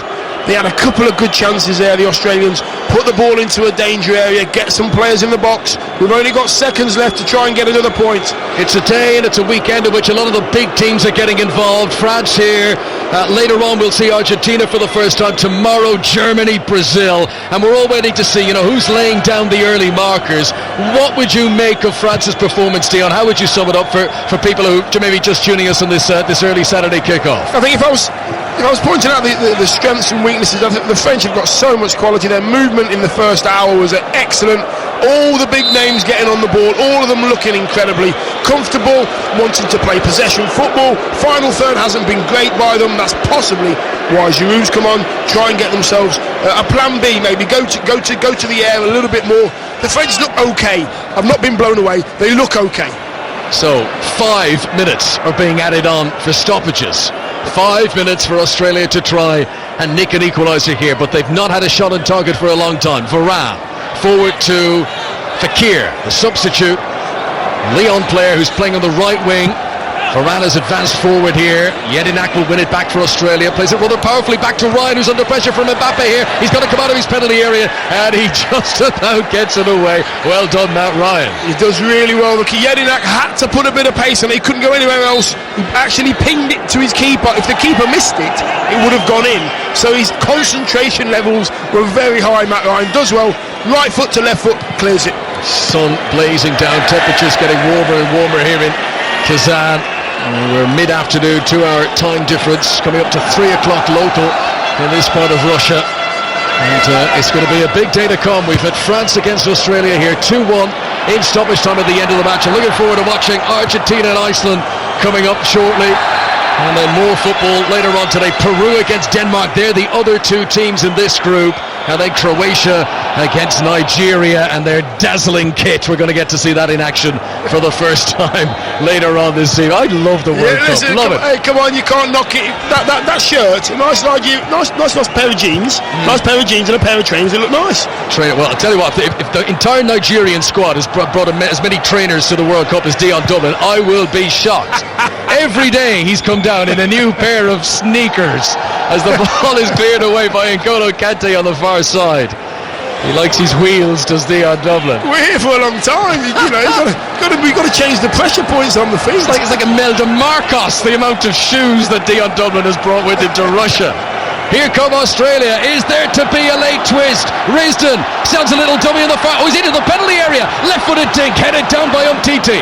Only as far as Moy. Lobs it back in. Why didn't Juric challenge for that a little bit more? He allows Pavard to clear it away, and it's out for a throw-in. And Australia remain on the attack. 2-1 France. Yeah, we've got a long throw coming. We've got a long throw coming now. Yeah, he's going to try and pump this one right to the far post. Behic is going to launch it into the box towards Jedinak. Behic leans back against the advertising board. He wants to get as long a run up as possible here. He's bending his back like he's doing a limbo dance from the advertising board. Now he runs forward. Now he thrusts it in. Flick on by Jedinak. Comes down again. Walloped away by Varane. Doesn't fully clear though. There's a chance for a shot. The referee gave a little glance there to see if there was a foul on the edge of the penalty area, but says no, and Lucas Hernandez will be able to clear away from left back, and he's actually challenged by Risdon, but the ball goes out for a throw into France, who you've got to say are not seeing this out as comfortably as Didier Deschamps would probably want them to. They are looking like they cannot wait for this final whistle to blow. Yeah, the French looking a little bit wobbly now. They're thinking to themselves, right, we're a little bit tired, we've got the points in the bag, let's hold on, rather than let's go for another one. The Australians are working so hard though. They do deserve something from this game, I've got to say. Not through quality.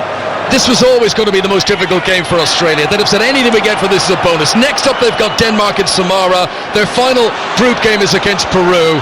They've shown enough fight here, they've shown enough resilience, that an organisation that, you know, they can still do well in those last two games and still can progress into the knockout stages.